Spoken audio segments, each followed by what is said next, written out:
gente, eu trouxe aqui as coisas que eu ainda tô com Beetlejuice na cara. Só faltava fazer mesmo. Mas eu já tenho orelha, gente. Eu já tenho orelha. Eu não preciso fazer. Aqui, ó. A minha mãe comprou na Aparecida. Pra mim, ela comprou esse batom. Que eu fui pra Aparecida.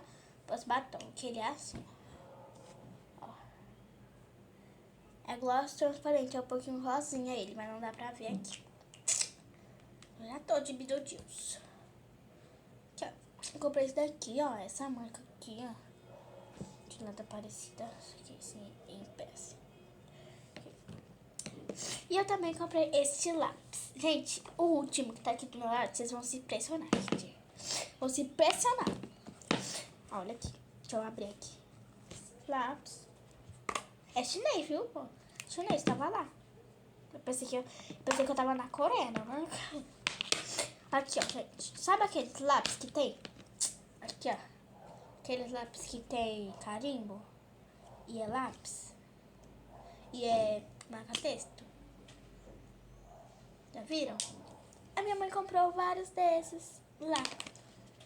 Minha mãe comprou vários desses lá. Aqui, ó, que vem aqui dentro. Aqui dentro, vem esses. Eu dei pra minha amiga um que tá faltando aqui. Eu dei pra minha amiga, que era azul claro. É, que era azul claro. Era o azul claro. Pensei que azul claro tava aqui, mas aqui é azul escuro, tá, gente? O azul claro eu dei pra ela. Dei pra ela. O azul claro. Pra minha melhor amiga, pra minha best. My best. Eu dei. Que eu vou dar ainda. Aqui, ó. Vem essas cores aqui. E aqui, ó, chinês, olha. Gente, o último... Agora, gente, vocês vão ficar impressionados. Não chora, você não chora, que vai ficar com inveja. Ai, eu vou espirrar, eu tô com rinite. Ai, gente, por isso que eu falei, gente, deu muito like nesse vídeo, porque eu tô com rinite, é sério, não tô fingindo, não tô fingindo, eu tô fazendo assim, ó. Não tô fingindo, porque eu tô com rinite mesmo. Gente, o último, cara, é impressionante, impressionante. Ai, misericórdia. Eu que coloquei, tá, esse daqui. Capivara, capivara, capivara, capivara, capivara, capivara, capivara. Gente, é a capivara. Gente, eu coloquei isso daqui nela pra ela ficar mais bonitinha. E eu vou tirar pra mostrar como é que ela é pra vocês. Ó, gente, ela tá dormindo, ela tá relaxada. Olha aqui, ó. Relaxada, aqui.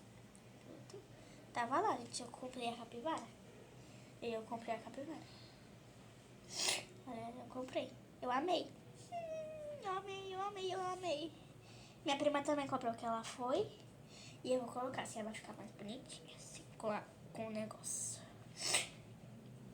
Ai, e a minha filha, claro que também foi, né? Minha filha. Eu não comprei nada pra ela, porque minha mãe, né, não tinha dinheiro. Aqui, ó. Isso daqui, gente, é uma capivara muito fofinha. E essas foi as coisas que eu comprei na Aparecida. Um beijo, tchau. Tchau, pessoal.